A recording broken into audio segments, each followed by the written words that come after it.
भगवते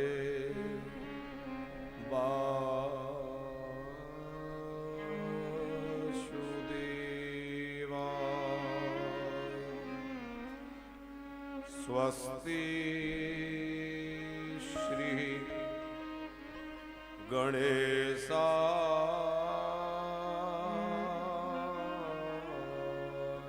नमः। श्री सद्गुरु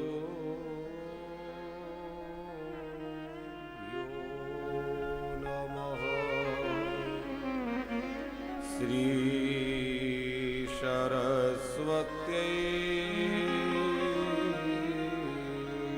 नमः। ॐ नमः परमहंसास्वादितो चरणकमलचिन्मकुरन्दाय भक्तजनमानसि निवासाय श्रीरामचन्द्राय।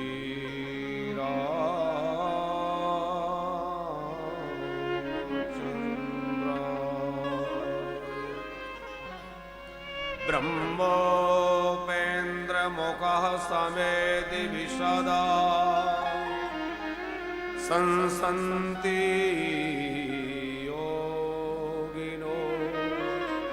यं ध्यायन्ति नमन्ति शुद्धमनसा संसारिकाश्चापरे। यं लब्ध्वा भुवि नास्ति किञ्चिदि परां प्राप्यं मनोवाञ्छितं प्रत्योहान्तिकरं शिवं गिरिसुता आनन्दप्रदं तं भजे। प्रह्लाद नारद पराशरि पुण्डरीको व्यासाम्बरीष शुक शानक रुक्माङ्गदार्जुन वसिष्ठ विभीषणादीन् पुण्यानि मान परम भागवता नमामि। श्री सीतानाथ समारम्भां श्रीरामानन्दार्य मध्यमाम् अस्मदाचार्य पर्यन्तां वन्दे श्री गुरु परम्पराम्। नमोस्तुते व्यास विशाल बुद्धे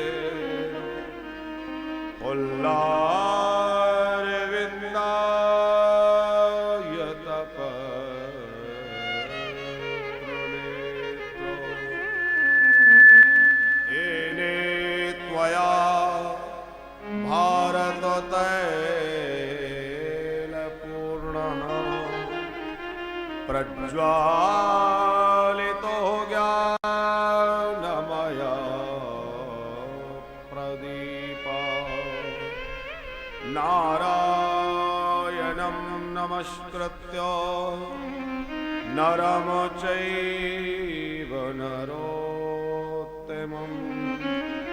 देवीं सरस्वतीं व्यासं ततो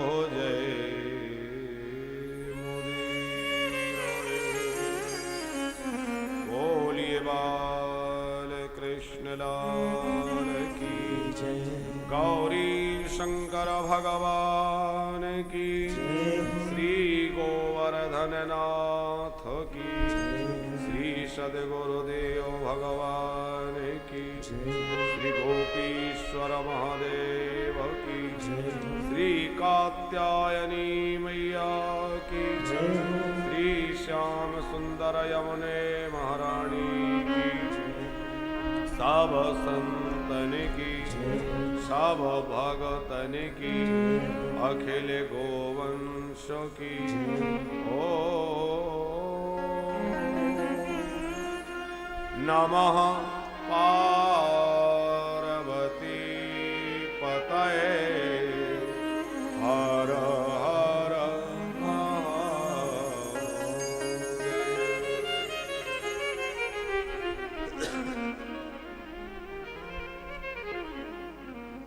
अनंत कोटि ब्रह्मांड नायक भूत भावन शशांक शेखर भगवान शिव उनकी ही वांगमयी प्रतिमूर्ति श्री शिव महापुराण भगवत कथा रस रसिक श्री हनुमंत लाल जी महाराज जिनकी भावमयी सन्निधि भगवान के अनुग्रह विग्रह स्वरूप आचार्य वृंद विप्र वृंद भगवान की कथा को सुर संगीत से सजाने वाले संगीताचार्यगण यजमानगण श्रोता वृंद भक्त श्रद्धामयी माताएं और चैनल के माध्यम से दूर दराज क्षेत्रों में कथा का श्रवण लाभ ले रहे समस्त हरिभक्त वैष्णवजन सभी के हृदयस्थ भगवान गौरी शंकर के श्री चरणों में कोटि कोटि वंदन करते हुए भगवान की परम पावनी जगत तारिणी मंगलकारिणी कथा आरंभ करें। कथा के पूर्व शिव नाम का आश्रय ग्रहण करें जिससे कि हमारा मन संसार की ओर से हट करके भगवान शिव के चरणों में लग जाए, शिव के दिव्य चरित्रों में लग जाए।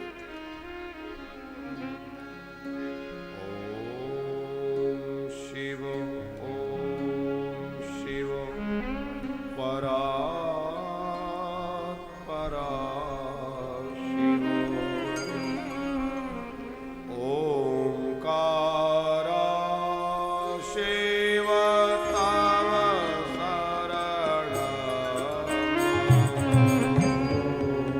शिव ओम शिव परा परा शिव ओंकारा शिव तव शरणं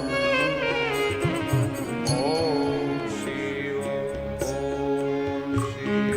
परा परा शिव ओंकारा शिव तव शरणं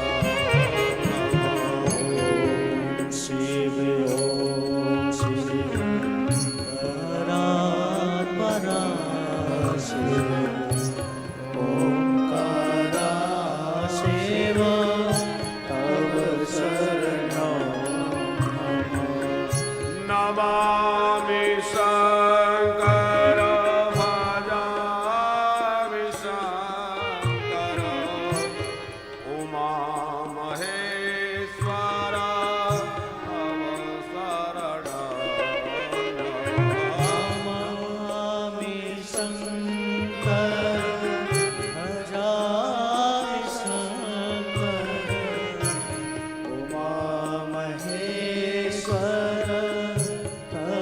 शरणं नमामि शंकर भजामि शंकर उमा महेश्वर तव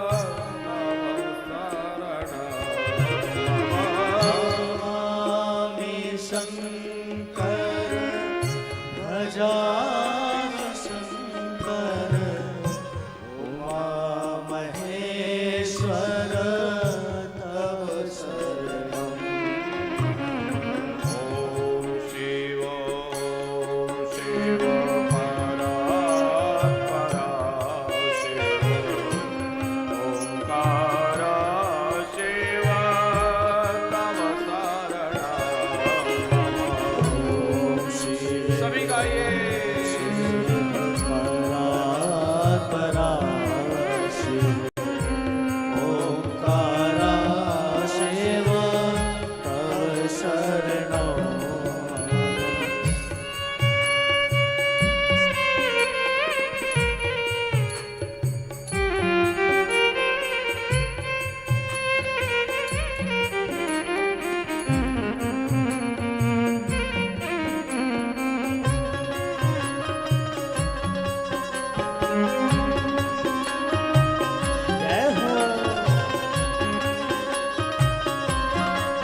शिव परात्परा शिव ओंकारा शिव तव खाली सेवा करते हुए हर हर महादेव।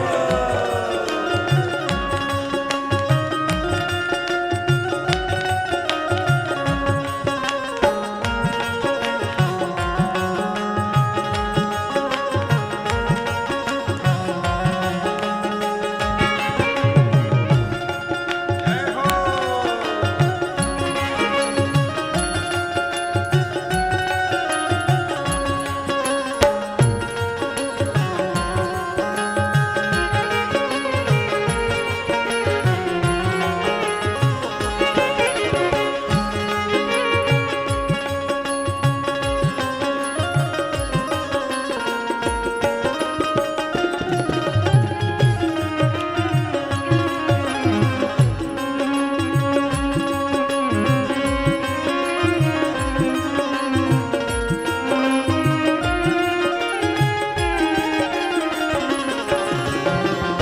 हे शशि शेखर शंभो सदा शिव शिव गंगाधर तव शरण मम। हे शशि शेखर शंभु सदा शिव शिव गंगाधर तव शरणं मम। हे शशि शेखर शंभो सदा शिव शिव गंगाधर तव शरणं मम। हे शशि शेखर शंभु सदा शिव शिव गंगाधर तव शरणं मम। ओम शिव परात्परा शिव ओंकारा शिव तव शरणं मम। ओम शिव परात्परा शिव ओंकारा शिव तव शरणं मम। शिव परात्परा शिव ओंकारा शिव तव शरणं मम। हे मृत्युंजय पशुपति शंकर भुजंग भूषण तव शरण मम।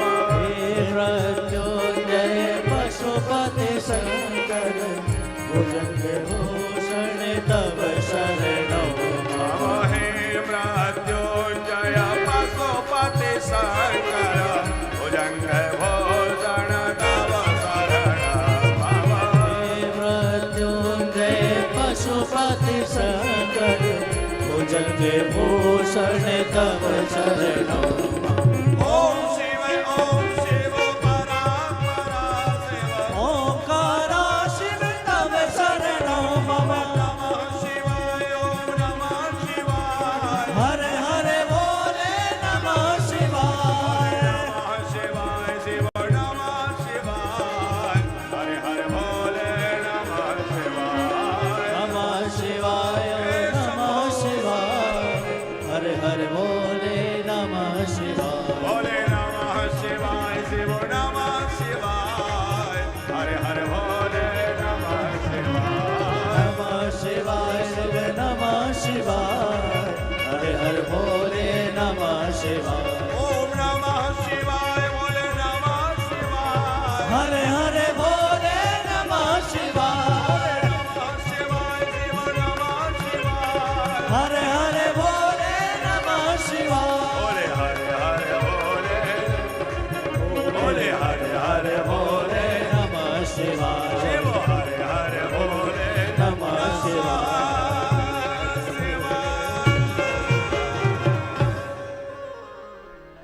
बोली गौरी शंकर भगवान की शशांक शेखर भगवान सांब सदाशिव की असीम अनुकंपा से हनुमत जयंती के पावन सुअवसर से श्रीधाम वृंदावन की पावन पुण्यधरा मां यमुना का पावन पुलिन वानप्रस्थ धाम के इस पवित्र प्रांगण में श्री राधा माधव सेवा संस्थान ट्रस्ट के तत्वावधान में और श्रीधाम वृंदावन में बनने वाले वानप्रस्थ धाम के सहायतार्थ सहयोगार्थ हमारे प्रिय श्री नरेंद्र सिंह राजपूत जी, श्रीमती नीलम राजपूत जी, जो कि पिपरिया नर्मदापुरम मध्य प्रदेश से पधारे हैं आपके मुख्य यजमानत्व में। आपकी प्यारी सी बेटियां वर्षा, नीवी, उर्वी एवं समस्त आपका परिवार आप सभी के यजमानत्व में एवं श्री रघुवीर सिंह जी हुकुमवती जी दिल्ली से आपके पोथी यजमानत्व एवं अहिल्या देवी जी जो कि पटना से हैं आपके पोथी यजमानत्व में 7 दिवसीय श्री शिव महापुराण कथा का दिव्य आयोजन हुआ। आज कथा का द्वितीय दिवस द्वितीय सुमन भगवान सांब सदाशिव के श्री चरणों में समर्पित करने जा रहे हैं। कल की कथा में हम लोग शिव महापुराण के दिव्य महात्म को श्रवण कर रहे थे कि किस प्रकार शिव चरित्र को सुनकर के पापी भी सद्या शुद्ध हो जाता है। कैसे कैसे पापी, तो हमने उसमें देवरात का प्रसंग सुना, बिंदु को, चंचुला, इन महापातकियों की उस प्रसंग को सुना कि जो पूरी तरह पाप में लिप्त होकर पाप में ही डूब गए, वो भी कथा सुनकर के सद्या शुद्ध होकर के और भगवत धाम को प्राप्त कर लिए, शिव तत्व को प्राप्त करके शिवलोक में पहुंच गए। यदि कोई श्रद्धा पूर्वक कथा का आश्रय ले तो उसका कल्याण क्यों नहीं होगा। भगवान शिव तो ऐसे हैं, कुछ भी ना हो एक लोटा जल चढ़ा दो, भोले बाबा उसी में प्रसन्न है। हमारे ठाकुर जी तो जो है कहते हैं कि भाई तरह तरह के आभूषण पहनाओ, तरह तरह की राग भोग सेवा हो, अष्टयाम सेवा हो, ये हो वो हो। ठाकुर जी को तो बड़े लाड़ लड़ाने पड़ते हैं। हमारे नरेंद्र सिंह जी जब ठाकुर जी को रखते हैं, आज कहाँ गए ठाकुर जी? अच्छा, वहां आसन लग गया हुआ। तो आपके ठाकुर जी आप साथ ही रखते हैं, और साथ रखते हैं तो ख्याल भी खूब रखना पड़ता है। समय पे भोग लगाना है, समय पे तुलसी अर्पण करना है, माल्यार्पण करना है, आरती करना है, शयन कराना है, उत्तापन कराना है। ठाकुर जी की कितनी सेवा है।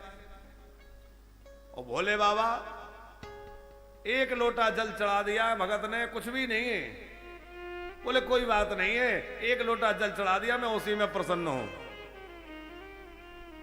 और शिवालयों में आप जाइए, श्रावण सोमवार हो और शिवालय में दर्शन करिए, तो कभी कभी तो भोले बाबा पे दया आती है? अच्छा राजपूत जी सच बताओ, नहीं कोई शहद रगड़ गया, उसी में कोई शक्कर डाल गया, उसी में किसी ने दूध डाल दिया, तमाम जो है जिसकी जैसी मर्जी भक्त लोग कर रहे हैं, लेकिन भोले बाबा उसी में राजी है। भगवान शंकर उसी में खूब प्रसन्न है और खूब भक्तों को वरदान दे रहे हैं, क्योंकि वो कहते कोई बात नहीं है, मेरा भक्त जैसा है मुझे स्वीकार है, वो जितना कर ले मुझे बहुत अच्छा है, मुझे प्रिय है। तो भोले बाबा बड़े दयालु हैं। ऐसे भगवान शंकर के चरित्र हम सुनने बैठे हैं। शिव महापुराण की कथा बड़े भाग्य से, बड़े पुण्य के प्रभाव से प्राप्त होती है, जो हम सबको प्राप्त हो रही है। राजपूत जी, ये पुराण विद्या जो है ये सनातनी है। ऐसा नहीं है कि द्वापर के अंत में सत्यवती जी के गर्भ से व्यास जी प्रकट हुए, उन्होंने पुराणों का प्रणयन किया, ऐसा प्राय माना जाता है, लिखा भी है। लेकिन इसके पहले पुराण नहीं थे, ऐसा नहीं है। ऋग्वेद में एक बात कही गई है, ऋचः सामान्य छंदांसि पुराणम यजुषा उच्छिष्टा जज्जिरे सर्वे दिवे देवा दिवश्रुता।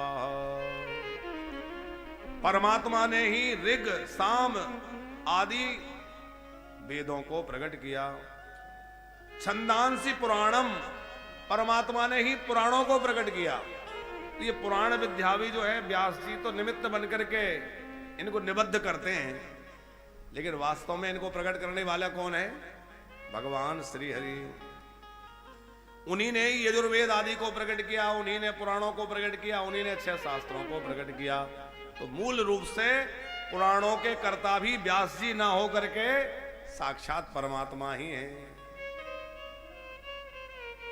मनु महाराज एक जगह कहते हैं कि जिस समय पितरों का श्राद्ध हो,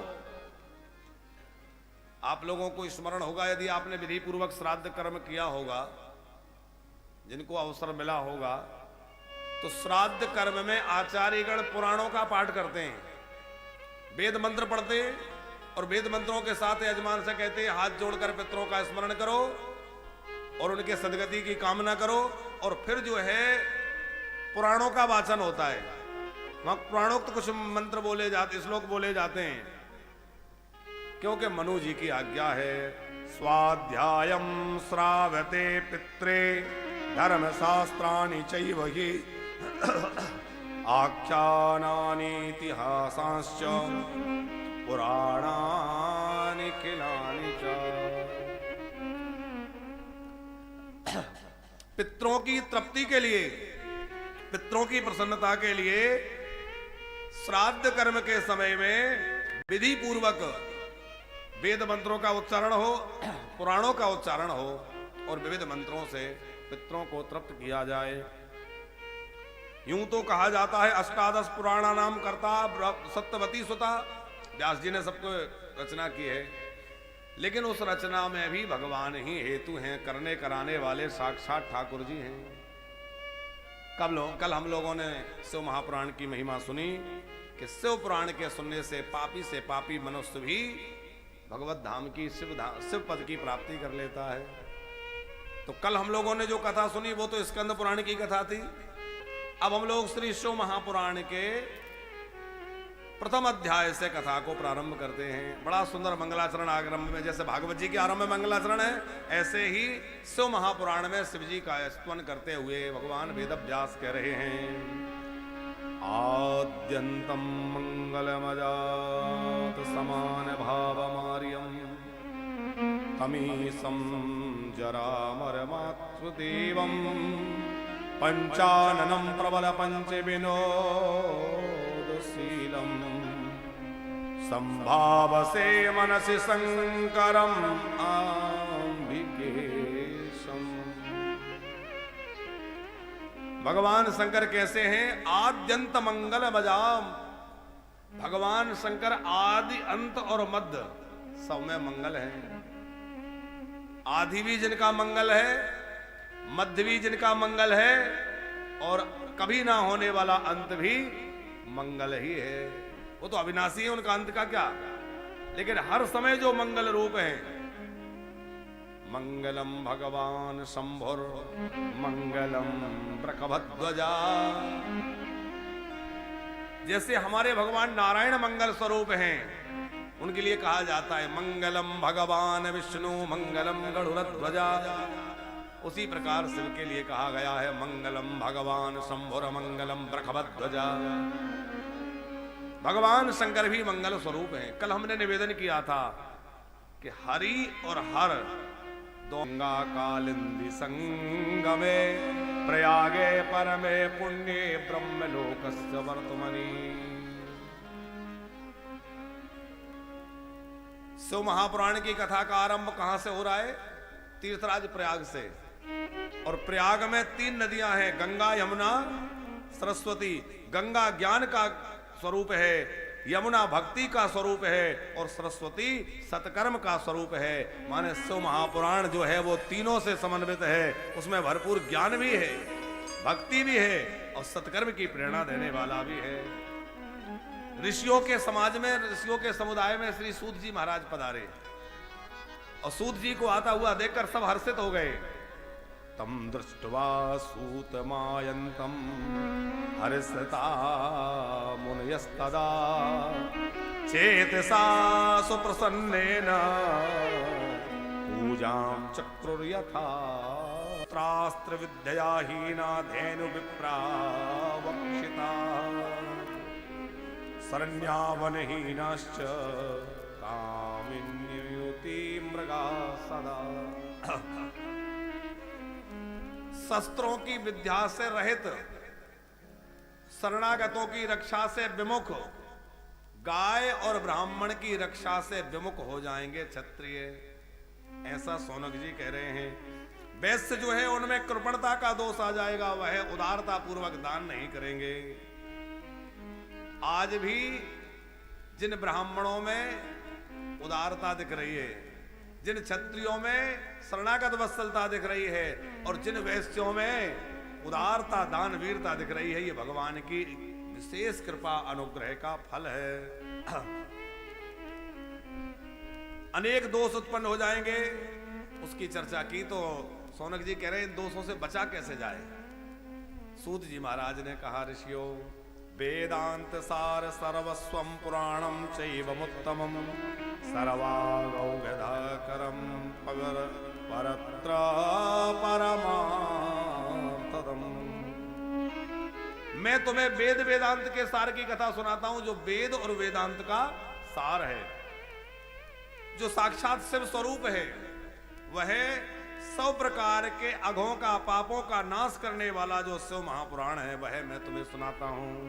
शिवम पुराण तिलकम खलु सत पुराणम वेदांत वेद विलसत परवस्तु गीतम यो वै पठच्छ शृणुयात् परमाद्भरेण शंभु प्रिया सही लवेत परमां गतिम वै। यह शिव महापुराण भी पुराणों का तिलक है। इसके सुनने से निश्चित ही 100 प्रकार के अमंगल दूर हो जाते हैं, जीव शुद्ध हो जाता है। कथा आरंभ करते हुए सूत जी कह रहे हैं, एक समय मुनियों ने ब्रह्मा जी से प्रश्न किया। समस्त ऋषि मुनियों ने पहले यह चिंतन किया कि श्रेष्ठ तत्व कौन है, सबसे उत्तम तत्व, श्रेष्ठ तत्व क्या है। तो ऋषि मुनियों की सभा हुई, कोई निर्णय नहीं हो पाया। तो सब ऋषि मुनि मिलकर के ब्रह्मा जी के पास गए और ब्रह्मा जी से पूछा कि परम तत्व क्या है, सबसे श्रेष्ठ तत्व क्या है जिसको आप भी भजते हैं। पंचभूतों में सबसे पहले क्या हुआ, इस सृष्टि का सृजन कैसे हुआ, ये सब सुनाइए। ब्रह्मा जी ने कहा, जहां मन और वाणी भी नहीं पहुंच सकते, ब्रह्मा विष्णु रुद्र इंद्र आदि जिससे उत्पन्न होते हैं, वह है देवों के देव भगवान महादेव। उन्हीं से सब कुछ प्रकट होता है। एसे देवो महादेव सर्वज्ञो जगदीश्वर अयम तो परमया वक्त्या दृश्यन्ते नान्यथा क्वचित। वो भक्ति के द्वारा ही दृष्टिगोचर होते हैं। कोई चाहे कि मैं ज्ञान के द्वारा उन्हें प्राप्त कर लूं, नहीं मिलेंगे। कोई साधन के द्वारा प्राप्त करना चाहे, बहुत मुश्किल है। भोले बाबा कैसे मिलेंगे, शिव जी की कृपा कैसे मिलेगी? तो ब्रह्मा जी कह रहे हैं, वह भक्ति के द्वारा ही दृष्टिगोचर होते हैं, भक्ति से प्राप्त होते हैं। देखो किसी के अंदर प्रेम है ना, तो वो कुछ भी चढ़ा दे, भगवान शंकर उसी से प्रसन्न हो जाते हैं। बाकी देवता तो कहते हैं भैया सुगंधित पुष्प लाओ, जिसमें बढ़िया सुगंध हो, देखने में सुंदर हो, कोई ऐसा पुष्प लाओ, गुलाब का, कमल का, इसका उसका तमाम है। और भोले बाबा कोई बात नहीं है, धतूरा चढ़ा दो, धतूरा तो कहीं भी मिल जाएगा, कोई पसंद नहीं करता। लेकिन भोले बाबा कहते हैं मैं इसी में राजी हूं। कनेर का फूल जहां तहां मिल जाएगा आपको। शंकर जी को कनेर का पुष्प बहुत प्रिय है। जो पीली कनेर होती है, कनेर भी कई तरह की होती है, उसमें पीला जो पुष्प कनेर का है वो भगवान शंकर को अत्यंत प्रिय है। भगवान शंकर को लाल फूल नहीं चढ़ाना चाहिए। जैसे गुड़हल का फूल है, ये माता जी का है, देवी जी को चढ़ाइए, पार्वती जी को चढ़ाइए। शिवलिंग के ऊपर वह गुड़हल का फूल, लाल फूल नहीं चढ़ाना चाहिए। आपको चढ़ाना ही है तो आप जलहरी पे पार्वती जी को रूप मान, पार्वती जी स्वरूप है, उनको चढ़ाइए। माता पार्वती जी वहां विराजमान रहती है, जहां शिव जी विराजमान होते हैं, शिवलिंग वहां पार्वती जी भी होती है, उनको चढ़ाइए। किस देवता को क्या चढ़ाएं क्या ना चढ़ाएं, ये भी बहुत समझने जैसी बात है। देवी को कभी दूर्वा नहीं चढ़ानी चाहिए। देवी जी हो, दुर्गा जी हो, लक्ष्मी जी हो, कोई भी देवी की उपासना आप कर रहे हैं तो दूर्वा सभी देवताओं को चढ़ती, लेकिन देवी को दूर्वा नहीं चढ़ती। भगवान गणेश को तुलसी नहीं चढ़ती, गणेश जी के भोग में भी तुलसी नहीं डलती। सब देवताओं को तुलसी डाल के भोग लगना चाहिए, सबको भोग लगता है तुलसी का, लेकिन गणेश जी का तुलसी से झगड़ा है, इसलिए गणेश जी की पूजा में तुलसी का प्रयोग नहीं है। भगवान शंकर को लाल चंदन, लाल पुष्प, वर्जित है। भगवान विष्णु को श्री शालिग्राम जी को अक्षत नहीं चढ़ाना चाहिए, चावल।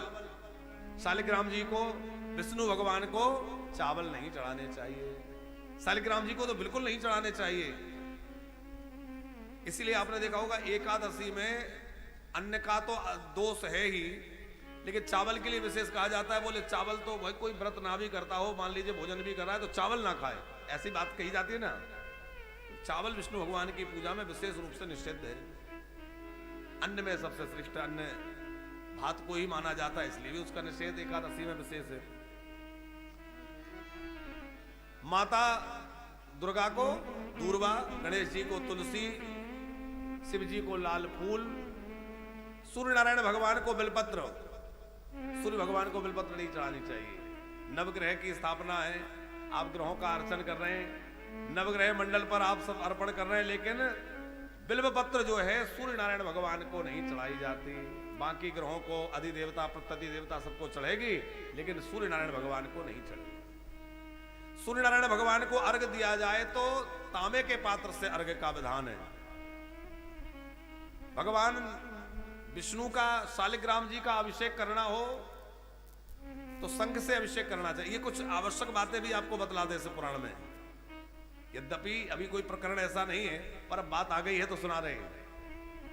हाँ, नहीं लोग सोचते शिव पुराण में यही सब लिखा है। शिव पुराण में शिव जी की कथा है, टोटके नहीं है। कभी पढ़ के देखो घर में लाके, तुम लोग घर में भी पढ़ा करो। गीता प्रेस गोरखपुर से बढ़िया बढ़िया ग्रंथ निकलते हैं। हम सबको गीता प्रेस गोरखपुर के ऋणी रहना चाहिए जीवन तक, कि भैया कितने ग्रंथों को प्रणयन कर दिया, कितने ग्रंथ छाप दिए और बड़े सस्ते। आप पुरानी गीता जी उठा के देखिए, 2 रुपए 1 रुपए है। आज भी इतनी महंगाई के जमाने में 5-5 रुपए की 4-4 रुपए की पुस्तकें गीता प्रेस से मिल रही हैं, छोटी छोटी पुस्तकें, जितने में आज कुछ भी नहीं आता। तो महाभारत है, अष्टादश पुराण है, सब गीता प्रेस से प्रकाशित है। आप पढ़िए, खुद पढ़िए और खुद देखिए क्या है पुराणों में। देवी जी का अभिषेक करना हो तो किससे करें, शालिग्राम जी का अभिषेक किससे करें, शिव जी का अभिषेक किससे करें, इसका भी अलग अलग विधान है। गणेश जी का अभिषेक करना हो तो गणेश अथर्वशीष के द्वारा अथवा गणेश जी के स्तोत्रों के द्वारा करें तो तांबे के पात्र से गणेश जी का अभिषेक उत्तम माना गया है।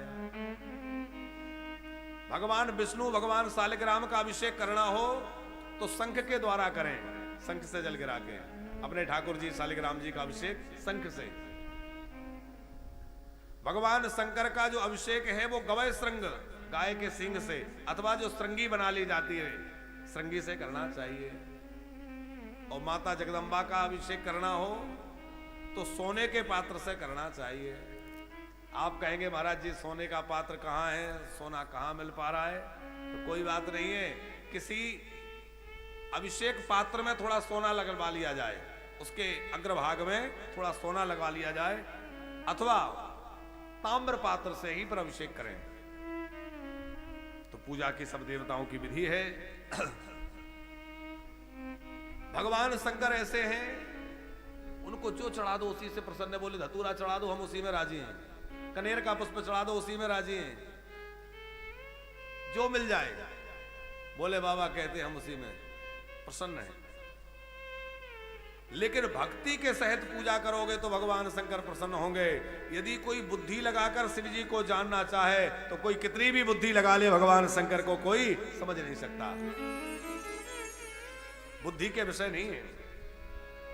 ब्रह्मा जी ने कहा यदि उन शिव में अपना मन लगा करके उनको प्राप्त करना है तो उसके 3 साधन हैं। मनसा मननम तस्य महासाधन मुच्यते, श्रोतव्या कीर्तितव्यश्च मंतव्यश्च महेश्वरः। पहला श्रवण है, पहला साधन है श्रवण। शिव जी की खूब कथा सुने, शिव चरित्रों को सुने। शिव जी की कथा सुनने से क्या होगा, बोले अंतःकरण निर्मल होगा। पहला साधन है श्रवण। ये सुखदेव जी ने परीक्षित को भी आरंभ में यही सुनाया है, श्रवणम कीर्तनम विष्णु स्मरणम पाद सेव। ये तो नवदा भक्ति का श्लोक है। वहां तस्मात् भारत सर्वात्मा भगवान ईश्वरो हरि श्रोतव्य कीर्तितव्य स्मर्तव्य भयम, तो वहां भी तीनों साधन की चर्चा आई है। पहला काम श्रवण करे, दूसरा काम मनन करे। कथा सुनने के बाद उसका मनन करना चाहिए, ऐसा नहीं कि सुनकर गए सब भूल गए। क्या सुना था आज हमने, आज कौन कौन से चरित्र हुए, कौन कौन सी कथाएं हुई, क्या क्या बताया गया, उसको ठीक तरह से घर में जाके अपने कमरे में जाके मनन करें। जैसे हम लोग तो कहीं जाएं तो हमारे पास थैली सामान सब है कि कुछ रखना हो तो व्यवस्था हमारे पास रहती है। अब गैया मैया भोजन करने जाए, कहीं चारा खाने जाए, उसके पास तो कोई थैली नहीं है। पशुओं के पास भी भगवान ने व्यवस्था लेकर दे रखी है। क्या दे रखी है? आपने कभी बंदरों को देखा है? बंदरों को चने डालिए, कोई चीज डालिए तो वो यहां भर लेते हैं, यहां उनकी थैली है, क्योंकि वह जल्दी जल्दी खाना है, उतना समय तो है नहीं। बाद में कहीं बैठ के आराम से उसको फिर निकालेंगे और फिर बढ़िया से खाएंगे। ऐसी गाय को आप देखना, हरी हरी घास सब जगह खूब खड़ी हो तो गाय क्या करती है, उस समय तो जल्दी जल्दी खाती जाती है, ठीक से चबाने का समय नहीं होता। बाद में घर में आके जब बैठती है तो निकाल के अंदर से उसको मुंह चलाती है। आप क्या क्या बोलते हैं उसको? जवारी कर रही है, जवारी करती है। तो हम लोगों को भी करना है। कैसे करना है? बोले यहाँ तो एक के बाद एक चरित्र आते रहते हैं, कथा सुनते रहते हैं, पर हम जब एकांत में बैठे तो उसको निकाल करके अपने चित्त के द्वारा उसका चिंतन करें, उसका मनन करें। आज कौन कौन सी कथाएं हुई थी, कौन कौन से चरित्र हुए थे, एक बार जो मनन कर लिया जाता है वह स्थिर हो जाता है। सुनने के बाद उसका मनन अवश्य करें। तो श्रवण, फिर है मनन, और तीसरा है कीर्तन। ब्रह्मा जी कह रहे हैं मनसा मननम तस्य महासाधनम उच्चतम श्रोतव्यः कीर्तितव्यश्च। कीर्तन करें। कीर्तन के कई भेद हैं। एक तो है लय और तालबद्ध रूप से जो भगवान के नाम गाए जाते हैं, ये भी कीर्तन है। दूसरा है वेद मंत्रों के द्वारा भगवान शंकर की स्तुति करना। रुद्री आदि अष्टाध्यायी आदि के जो वेद मंत्र हैं, उन वेद मंत्रों के द्वारा भगवान शंकर का स्तवन करना, वह भी कीर्तन है। और तीसरा है शास्त्रों में, स्मृतियों में भगवान शंकर की जो स्तुतियां आई हैं, उन स्तुतियों को प्रेम पूर्वक, अनुराग पूर्वक गायन करना, वह भी कीर्तन है। तो चाहे आप सामान्य भाषा में नाम संकीर्तन करिए, चाहे शास्त्र स्मृतियों के द्वारा कही गई स्तुतियां गाइए, और चाहे वेद मंत्रों के द्वारा, जैसी आपको सामर्थ्य है, जैसी भगवान ने प्रज्ञा दे रखी है, लेकिन कीर्तन करिए। कीर्तन से भगवान बड़ी जल्दी प्रसन्न होते हैं। इति श्रुति प्रमाणम न साधने नामुना परम साध्यम व्रजत सर्वार्थ साधनैक परायण। यह समस्त वेदों का प्रमाण है। ब्रह्मा जी कह रहे हैं कि इन तीन कार्यों से बड़ी जल्दी साधक को सिद्धि प्राप्त हो जाती है।